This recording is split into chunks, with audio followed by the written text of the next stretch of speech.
Newbuury for the 350, over 6 furlongs for the next, and this is the feature. The Bathwick Tyres Rose Bowl Stakes, over 6 furlongs, and all 9 of them will go.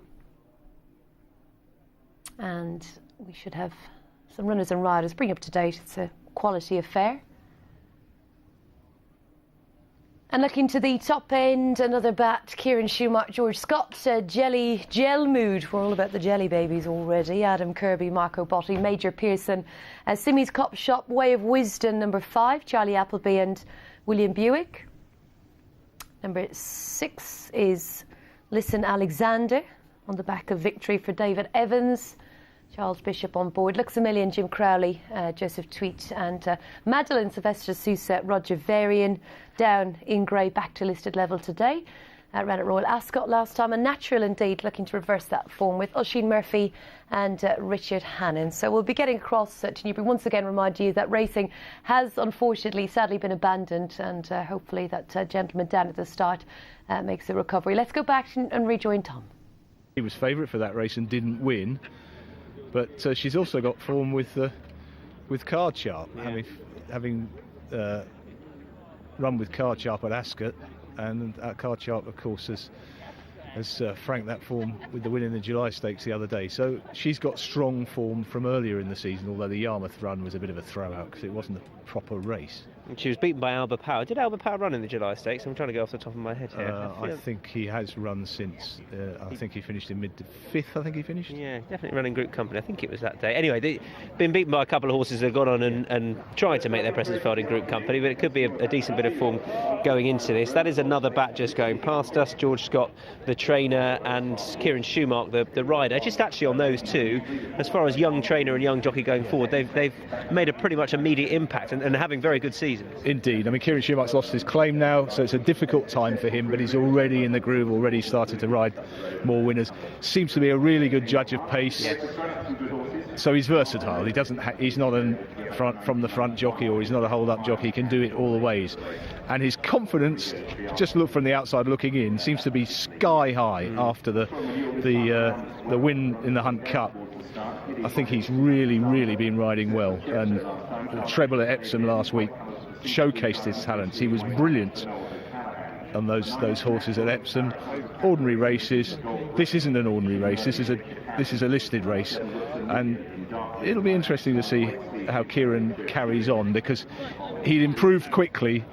Thanks, George. Good luck to George Scott. I'll bring Eddie back in, and we'll just have a look at the betting. 6-4 then, Madeline. Way of Wisdom 11-2 from 6-1. Another bat is 6-1. Natural 7-1. Simmy's Cop Shop, who we haven't touched upon yet, is 17-2. We haven't touched upon Way of Wisdom either. Who would you like to start with out of those two, Eddie? Simmy's, I think. Go on, then. I think Simmy's has got a real chance in this race.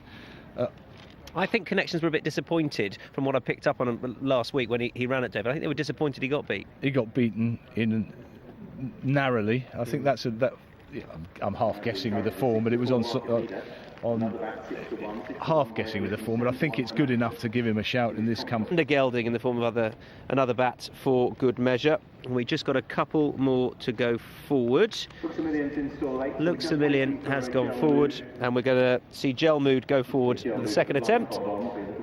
Just out to the right, a shot away behind the stalls, but Gel Mood will come forward and slot nicely, I hope, into stall number 7 as the stall handler gets in there to welcome. No, going on to help Listen Alexander. I think the stall handler's gone in there, and Gel Mood will go in next door. Perhaps that's why they're just waiting on Gel Mood, because Listen Alexander all is not perfectly well in stall 6. Yeah, I think. I think, yes, in comes the Gel Mood to 7. That's it then. He's in. They're all lined up for the feature. Here's Richard. Bathwick Tyres Rose Bowl Stakes, listed contest for juveniles, good level break as well. Major Pearson rousted along in red and yellow to try and go forward. Listen Alexander doing it more easily, and the colour change Looks a Million. Now dark blue, light blue stars, white sleeves, also showing well to the 4. Natural, another bat, comes next. Madeline at this stage travels in midfield in the yellow colours, just ahead of Way of Wisdom, and Simmy's Cop Shop is the back marker. Looks a Million leading them on down towards halfway with Major Pearson, Listen Alexander, and the yellow colours of Gel Mood. Yellow on the other side of the course, the yellow jacket of Madeline tracking Natural into the race, then the blue of Way of Wisdom, Simmy's Cop Shop still waiting in the wings. Looks a Million being repressed now by Listen Alexander, Natural trying to commit over on the far side, Madeline's over there as well. Ridden along is Another Bat, then Major Pearson, Way of Wisdom trying to get involved, but it's Natural out in front for Oisin Murphy. Madeline now throws down the challenge. Listen Alexander in third place, then Looks a Million. Simmy's Cop Shop from a long way back is making progress. Madeline and Natural having a battle on the front end, which Madeline knows is to the lead. Natural in second place, Another Bat in third from Simmy's Cop Shop inside the final furlong, and Madeline is striding out well in a 1-2 for the fillies. Madeline comes home in front to win for Sylvester de Souza, and Roger Varian beats Natural. Another Bat is third, Simmy's Cop Shop and Major Pearson the next two home. We talked about the Royal Ascot form coming into this Bathwick Tyres Rose Bowl Stakes, and it's very much the Albany form which has been well represented here. Madeline confirms Albany form with Natural. She was a good 7 lengths ahead of her at Royal Ascot, and she's a good couple of lengths ahead of Natural here today under Sylvester de Souza for Roger Varian. Second was Natural, Richard Hannon and Oisin Murphy, and Another Bat ridden slightly differently today, as George Scott, to be fair, told us he would be today. Under Kieran Schumacher has eventually run on for third. Just keep your eye on Simmy's Cop Shop. It just comes forward to make a challenge, and Another Bat just hangs over to his right, and the gap closes between he and Listen Alexander. That didn't help Simmy's Cop Shop. It didn't make any difference to the first two. There's no doubt about that, because at this point Madeline's well on top. Yeah, I'm not sure Another Bat was very suited by the change of tactics, but it was a decision that I thought he was going to stay on strongly into third, and he got slightly checked by Another Bat. When he was in the clear again, there was nothing more to give, and that's a little bit disappointing, I think, that he's finished only fourth. No doubting the two fillies' superiority, though. Natural did just wander around a bit. She's still a bit green. Roger Varian's just walked past us. He'll give us a debrief afterwards. He's just going to welcome in Madeline. It was a performance where she broke well. She was. I said, would she tuck in? She did. And actually, I just wonder if the Albany filly Natural just helped her, because she gave her a proper toe into the race, because she was smartly away and she was ridden that little bit more prominently. She could always track the other filly. It was a race of sort of three parts, really. First of all, Looks a Million tanking away and Listen Alexander tracking her, and then Natural taking over, and finally the burst of pace from Madeline, who's really authoritative win, I think. She's a much smaller filly than the runner-up, but she's really got an engine and took the ground in her stride and won very comfortably. And there's Roger Varian on the left with the glasses, just checking with Sylvester how everything went. I'm sure Sylvester will say it went very well. And she won Natural over 6.5 on debut. Yeah. And given that, has she just been done for toe late on there? Has she been beaten by a speedier filly? Has she been beaten by a classier filly? I'm not sure she's not still just a little bit of a baby, Natural, or a big baby, because she just wandered around and had a look, and not the finished article, whereas Madeline looks much more professional. And that wasn't the entire difference between them, but it was partly, I'm sure. We've touched upon Another Bat, just to tie up our thoughts on Another Bat. He's run well, but he's bumped into two superior animals, has he? He has. George Scott has thought his way into the race, and the same as us, he thought there's going to be plenty of pace. I don't want to be hostage to that pace and try and go with them and then not have anything at the finish. So ridden more patiently might not have been the best thing for him, simply because his normal style is to race up there, and he's run well. I think you could say he might be a length better than that, but no more. You know, the fillies are well on top. They get £5, but they were more than £5 better, I think, than the colts in this race anyway. They certainly were, and that is the winner. That is Madeline, who has returned at this price. She was good. Very good. 13-8. The favourites, Sylvester Sousa and Roger Varian, another big prize for the yard. Natural second, 13-2, confirming stakes, and the winning time just 2 seconds. The British Stallion starts EBF Glasgow Stakes. Listed race coming up next. They are down at the start for it. Crack of this. They go without 5. Monticello leaves a field of 6. Defoe taking on Cult of Mind and others. Defoe 6-5 has been well backed all day.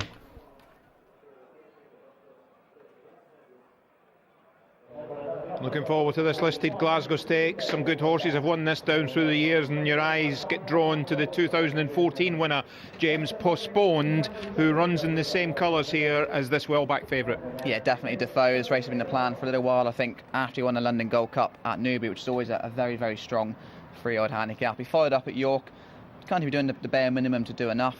Up in listed company today, and probably fascinating that Postponed did win it in these colours a couple of seasons ago.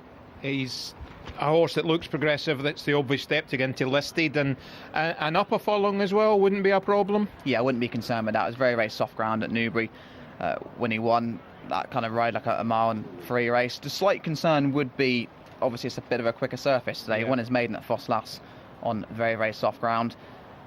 It's no excuses kind of ground, but he does seem to appears like a bit of giving it. The wins at York and Newbury, both over 1.25 miles, and he steps out of handicap company into listed race for Defoe bidding for that hat-trick for Roger Varian. And Harry Bentley, who, as we said earlier, hasn't been here in recent years, but he has been here before, he was telling us just about an hour or so ago.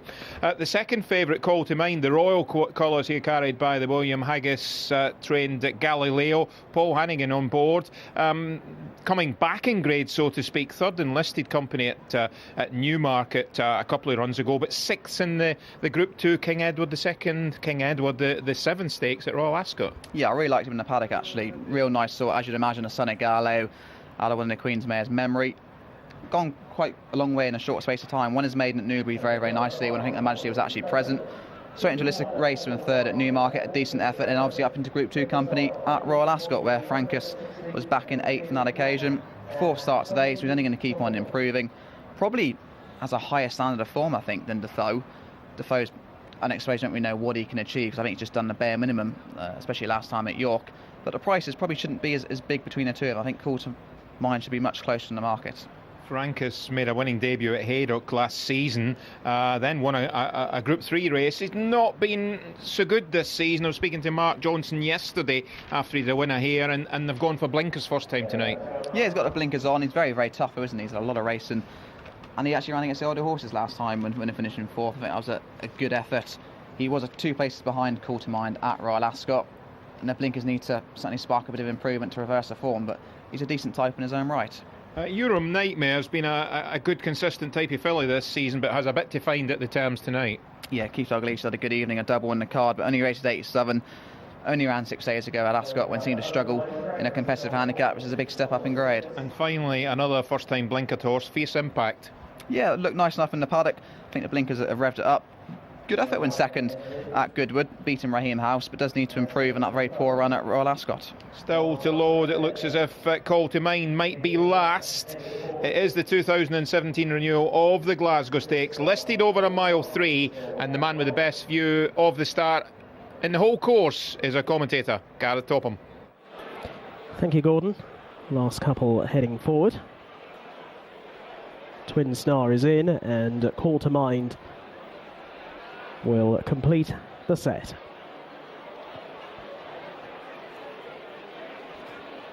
They're lined up, and they're off and racing for the 2017 running of the British Stallion Studs EBF Glasgow Stakes. Listed race over 1 mile and 3 furlongs, and Francus in the blinkers for the first time is setting off quickly and leads already by 4 or 5 lengths to Call to Mind, who is in second. Defoe is in third, and then Fierce Impact, who is in fourth. As they enter the button hook going in single file, Euro Nightmare is in second last place, and Twin Star, the back marker, must be all of 25 lengths off at Francus. The headgear really lighting up this son of Frankel, and as they head towards the final mile of their journey in the right-handed turn, which will bring them all the way back towards home, Francus and Joe Fanning are a long way ahead. Call to Mind is in second place in the hands of Paul Hannigan in the colours of the Queen. With back in third, Defoe, the London Gold Cup winner. Defoe under Harry Bentley in the Postponed colours. Postponed, who of course won this race back in 2014. Fierce Impact is in fourth under Danny Tubhope, who looks for a big race double here at Hamilton Park this evening. A few lengths back to Euro Nightmare, the double-seeking Paul Mulrennan and treble-seeking trainer Keith Dalglish, and Twin Star, having his first start for trainer Andrew Balding, is at the back marker. So racing on past halfway. They've now 5.5 furlongs left to go in the Glasgow Stakes, and Francus continues with a big lead over in second place at Call to Mind. Defoe is back in third, then Fierce Impact from Euro Nightmare and at the back Twin Star. The order hasn't changed as yet. Frankus bringing them on down the hill now inside their final half a mile with a slightly reduced advantage. The others are closing up. Call to Mind is in second. Defoe, the yellow jacket, up towards the outside as they now race inside their final 3 furlongs. Fierce Impact is now fiercely driven towards the outside, and then Euro Nightmare and Twin Star heading on down to the final quarter of a mile. Frankus over to the far side is still the leader, with Defoe working hard to get to him. Call to Mind is back in third, and the other 3 with plenty on as they head now with under 2 furlongs left to go. Frankus is keeping up the pace at the moment. Defoe towards the outside, still with a couple of lengths to find. Back in third is Call to Mind as Frankus just starts to get the wobbles on the far side, coming to the end of his tether and is claimed by Defoe. Defoe races on into the lead inside the final 100 yards. It's been a good day for trainer Roger Varian. Defoe wins the Glasgow Stakes over Frankus, who gave it a great go from the front. In third, Call to Mind, clearing away from Euro Nightmare, Twin Star and Fierce Impact. Well, a decent renewal, I think, of the Glasgow Stakes. Defoe claims the long-time leader, Frankus, in the closing stages. Call to Mind has finished third. Travelled really well in third place, Defoe, as Frankus set a real decent gallop in the first-time headgear under Joe Fanning. But Defoe, very much a horse on the upgrade, James. Yeah, definitely. Very, very progressive. Very interesting. The same owners postponed. Won this race a few years ago, and they seem to target this one a long time ago. In the handicap, he just did enough to win at York. He has to work quite hard to get to Frankus this evening. Showed a real good attitude under pressure, and he's a real nice type. And coming through into third place, you can see the royal colours of Call to Mind. Euro Nightmare's run a really big race as well. I think in the end she's finished fourth, but Defoe has won by 1.5 lengths in the end. The front 3 coming some way clear of Euro Nightmare, and as I say, a very rare visitor to Hamilton Park. Frankus still in front as we pick up the head on, and Defoe goes on, so not just to claim him, but to go on and win by, as I say, I'm hearing 1.5 lengths.